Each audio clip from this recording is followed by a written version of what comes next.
Welcome back to Our Community. Susie Thomas visiting with Angela Palamba from First Tee. And we are finishing up celebrating Mentoring Month.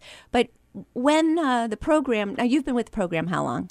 This will be my 5th year. Awesome. Yes. Do you happen to know when they first brought it, what the response was? Did it take a little while to catch on? Was there a trust thing that had to be overcome at first? What do you know? I think so. I think when our chapter was formed, this will be our 16th year as a chapter. Wow. I think it was some of the struggles were a location because at the time we did not have our own dedicated course, and there were some other courses in the area, public courses that were allowing the programming to happen there, which can be a challenge when you're balancing with public golfers and trying to set aside programming for youth, and some challenges there, but also just challenges in marketing that this opportunity to young people from all ages and backgrounds, and just giving them the information, and at the same time showing that there is an upside to the program, that there is a benefit. Those stories of the young lady that I mentioned weren't there at the time, at that beginning. And the whole organization at the time was only 5 years old. So it was still somewhat in its infancy. So it was an early stage across the country. So there wasn't a lot of maybe stats or data or information to use. It was kind of, let's just go with this. And I think that Greg Shorston was the individual who founded our local chapter. That's right. He did a fantastic job getting it off the ground, and the board and the volunteers that worked with him really just grabbed onto the concept. And I'm so lucky to have been able to have the opportunity to be part of the organization to take it to the next level, to be able to grow it, knowing we had a great base and a great foundation, and now being able to say, as in our 16th year, we are in a great place. Yes. I love that Canton was so quick to latch on to this program and bring it here. We were really in on very early on for this whole idea. And with the numerous golf courses that we have around here, and even though we live in horrific weather most of the year, boy, when it's nice, it's nice. And we, aren't we called like America's playing field or something like that? Northeast Ohio's playing field, something like that. We've got a lot going on here. Yes. So why not make it available to everybody and not let the maybe not inability to pay, but if the finances are a challenge, not let that be something that stands in the way between a child who wants to play golf and the sport itself.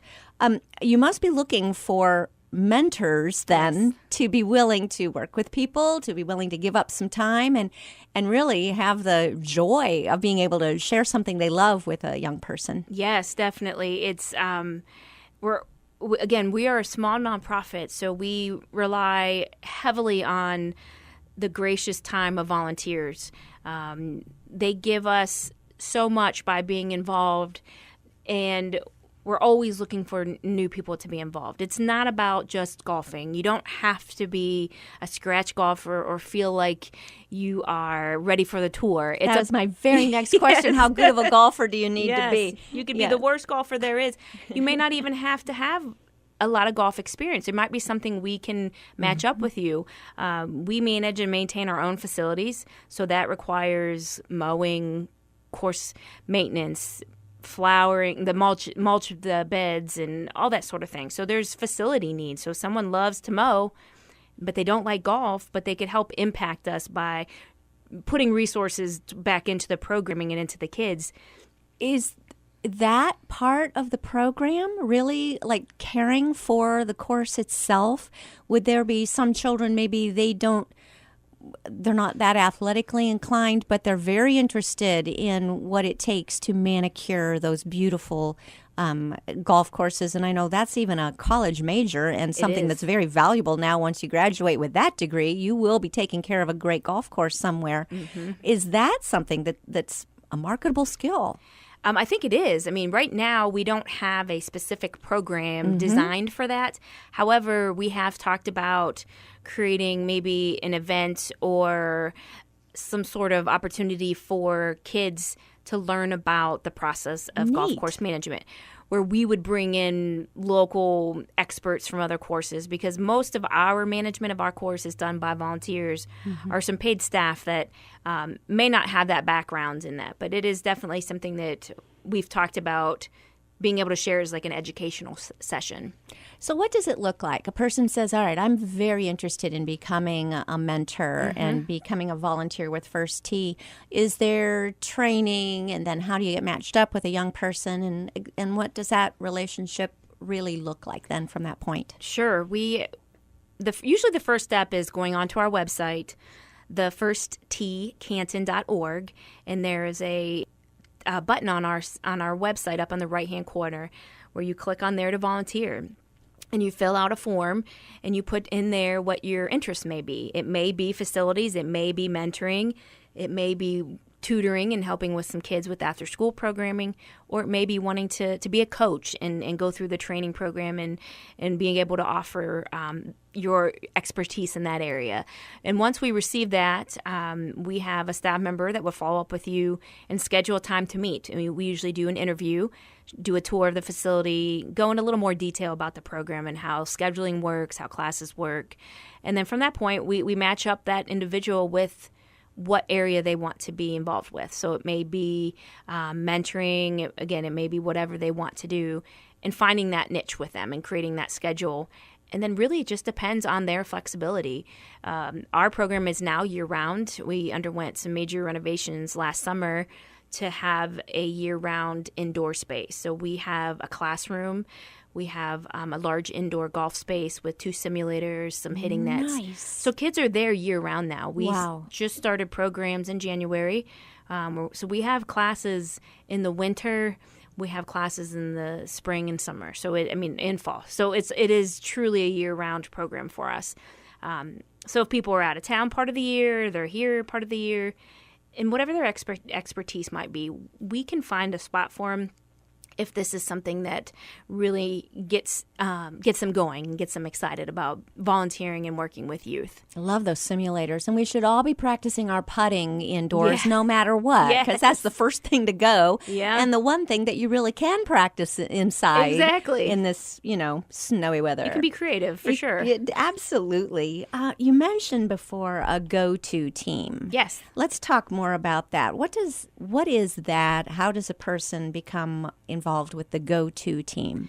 Sure. It may, again, be something that's where an individual might be purposefully asked.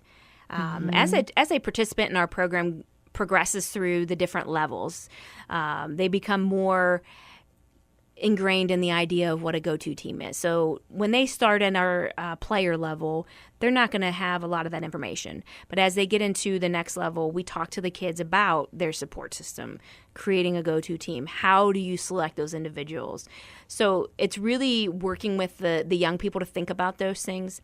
It may happen organically again, where they just naturally come to you to ask you questions. And then it may be something, for us as First Tee staff and employees and volunteers, we understand that concept. So we can say, look, I know you rely on me, and I know there's some conversations. I want to be on your go-to team. They may not think to ask, but we may volunteer and say, I want to be there and be part of your support system. I want to know how your grades are doing. For this young lady, she would come in before we had our indoor space, and I would spend time with her after school catching up on some homework, answering some questions. So it may be things like that. But it also may be a purposeful ask where that individual might say, I really need you to be part of my support system. Would you be there for me? And once you commit and make a commitment of that magnitude to a young person, it's so important to be there and follow through. I'm sure there might be some things that a young person might bring to you that you just don't feel qualified to address. Are there resources to help the go-to team members? That's for sure. There's definitely been things that I've heard and been shared with me, but I've always address those in a different way, or for me specifically, may have had them speak to somebody else, or we've brought in Pathway to help with some programming and casually introduce some of the young people in our program to their therapist and said this might be a good person for you to talk to. So it gives us an opportunity to bring in somebody else that we know can help them. So again, we're supporting that young person by knowing who they can talk to. I think it really, at the end of the day, it's just showing them somebody cares. Yeah. What about material help? Is that a part of the program, or is that just getting into another? Sometimes you can get into that over mission trap. But I would think some of these children that are participating might also be children who suffer from food insecurity or something like that. What kinds of things? Are you able to do something with that, or just refer them to someone who can? Sometimes it's something we can help with. Yes. We've done some programming. So specifically for the cost of buying equipment or some clothing, things like that, we may be able to help them. We've had some situations where we've been able to provide some golf clubs that people donate their clubs to us.